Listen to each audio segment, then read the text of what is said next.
ہاں جی، اگر آپ سرکاری ملازم ہیں نا اور دنیا میں نہیں رہتے تو آپ کی بیگم کو 10 سال بعد گورنمنٹ پینشن نہیں دے گی. یہ آج کے بجٹ میں فیصلہ کیا ہے. اگر آپ نان فائلر ہیں تو آپ کا کسی بینک میں اکاؤنٹ نہیں کھلے گا. ایک اور خوشخبری یہ ہے، آپ ملک سے باہر بھی نہیں جا سکتے. ایک اور خوشخبری یہ ہے کہ کسانوں کے لیے بھی ٹیکس لگا دیا گیا. ایک اور خوشخبری یہ ہے کہ اگر آپ سولر لگانے کا ارادہ کر رہے ہیں تو 18% ڈیوٹی امپورٹ پہ ایڈ کر دی گئی ہے. 18% ڈیوٹی. ایک اور خوشخبری یہ ہے کہ اگر آپ اپنی بیگم کو یا خود 850 سی سی گاڑی لینے لگے ہیں تو اس پہ بھی 18% تک ڈیوٹی بڑھا دی گئی ہے.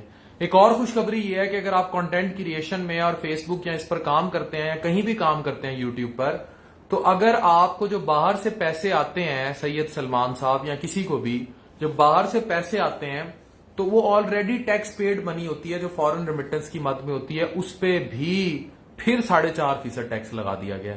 اور اس کے علاوہ اس پورے بجٹ میں یوتھ کے لیے، نوجوان نسل کے لیے اور غریبوں کے لیے مجھے ایٹ لیسٹ کوئی چیز نظر آئی.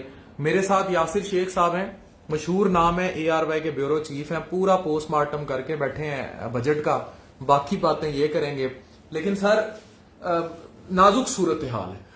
اچھا، ایک خوشخبری ڈاکٹر صاحب میں اور بھی بتا دوں. اچھا، پہلے Temu, Ali express on line چیز آپ منگوائیں گے نا سر، اس پہ بھی 18% ٹیکس آپ کو دینا پڑے گا. اچھا، تیمو، یہ بلاول نے جب اس کو تیمو کہہ دیا وہاں سے تیمو اور اس پہ جو ٹیکس کی کلیکشن ہے 18%، وہ کوریئر کمپنی کو ڈالی گئی ہے ذمہ داری کہ وہ فوراً 18% ٹیکس جو ہے وہ کلیکٹ کریں. بھائی اب آپ اگر ڈیلیوری کروا رہی ہے نا آپ کی بیگم سفائر سے یا کہیں سے یا کوئی گفٹ شفٹ منگا رہی ہے تو وہ جو ڈیلیوری چارجز ہیں وہ بھی 18% زیادہ ہو گئے. مجھے یہ بتائیں کوئی شاید سستی بھی کی ہے کہ یہی کچھ ہے؟ سستی ڈاکٹر صاحب انفارچونیٹلی کوئی نہیں ہے، کیونکہ اس میں کہ انہوں نے ایک معاشی جو صورتحال ہے اس کا بھی ذکر کیا کہ جی بہت حالات سخت ہیں اور پاکستان بہت زیادہ معاشی دباؤ کے باوجود. دفاعی بجٹ میں کتنا اضافہ کیا گیا ہے؟ دفاعی بجٹ کے اندر آلتو میں پہلے اس میں بڑا ایک کیٹاگور کلیئرلی میرا بھی اور آپ کا بھی نیریٹو ہے کہ جو پاکستان کے حالات تھے، جو پاکستان کی سچویشن تھی، جو حالیہ ایکسکلیشن بھارت نے پاکستان کے خلاف کی اور جس طریقے کا تابڑ توڑ پاکستان پہ حملہ ناکام ہوا، یہ خطے کے اندر جو سچویشنز تھی اس کا یہ میں سمجھتا ہوں کہ پازیٹیو سائن ہے کہ آپ اپنے دفاع پہ کمپرومائز کرنے کو تیار نہیں.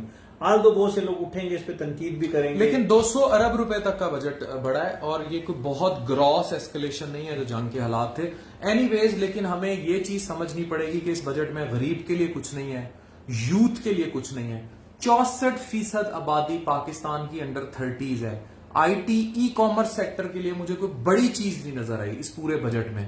لیکن اس بجٹ میں اگر 850 سی سی آپ گاڑی لینے لگ رہے ہیں، اور کتنا مجھے جو دکھ ہوا ہے وہ کسانوں کے لیے دکھ ہوا ہے. دیکھیں، زراعت ہماری ریڑھ کی ہڈی ہے. کتنا ٹیکس لگا ہے کسانوں پہ؟ دیکھیے، زرعی جو اصلاحات کے نام پہ انہوں نے ٹیکس امپوز کیا ہے اس کا جو دائرہ کار ہے وہ تقریباً 4.5 تک بڑھے گا، اور یہ پہلی دفعہ ہو رہا ہے کہ پاکستان کے اندر فارمرز کو بھی ٹیکس پیبل کیا گیا ہے. یعنی کسان پہلی دفعہ کسان بھائی پاکستان کی تاریخ میں پہلی دفعہ ٹیکس دینے جا رہے ہیں.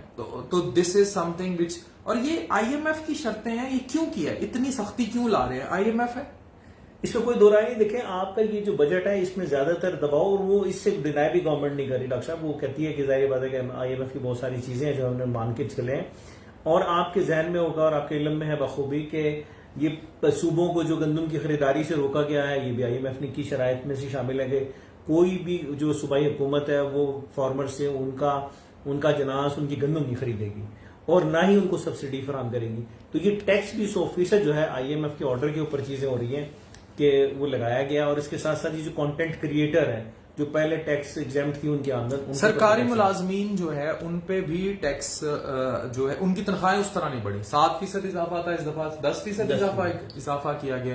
اور اچھا، ارلی ریٹائرمنٹ پہ بھی پابندی لگا دی گئی ہے. اگر آپ سرکاری ملازم ہیں اور آپ ارلی ریٹائرمنٹ چاہتے ہیں اس پہ بھی پابندی ہے. آپ بیمار ہیں، مر رہے ہیں، کچھ بھی ہے، you have to complete your service, تو اس پہ بھی پابندی لگا دی گئی ہے.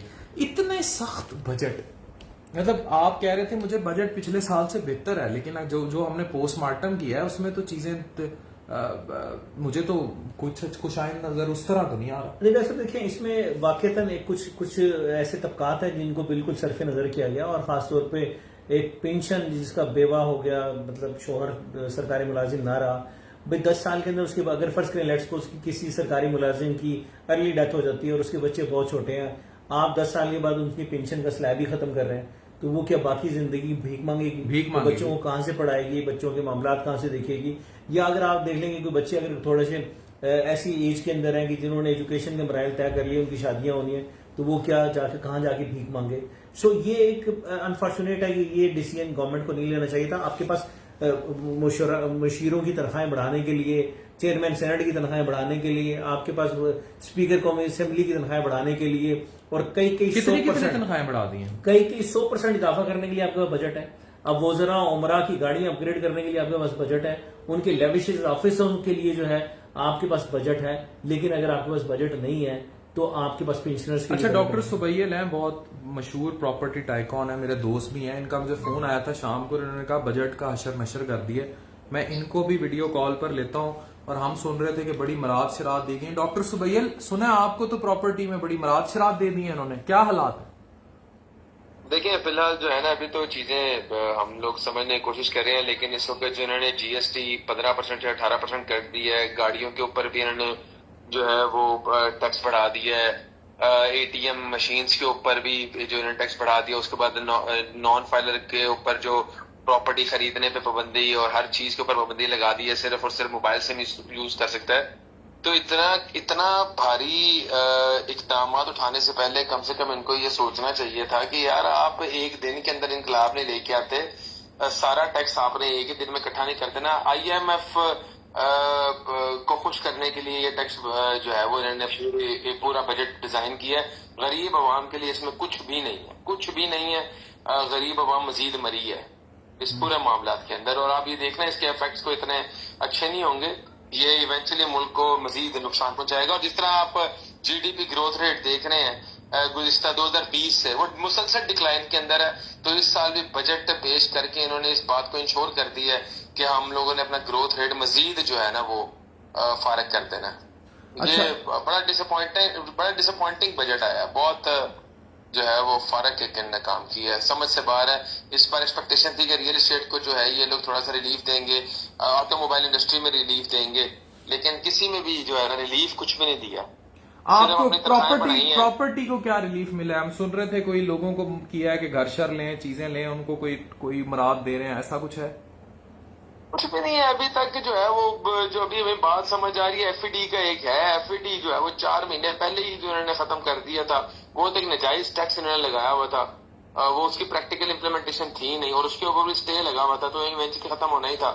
لیکن اگر آپ بات کریں کوئی ریلیف کی, اچھا نان فائلر نہ ملک سے باہر جائے گا, سیمنٹ میں کوئی سبسڈی دی ہے, کوئی انہوں نے اسٹیل میں سبسڈی دی ہے, کوئی آٹے میں سبسڈی دی ہے, کوئی آئل کے اندر سبسڈی دی ہے, کوئی پیٹرول کے اندر سبسڈی دی ہے, کیا سبسڈائز کیا انہوں نے اس بجٹ میں؟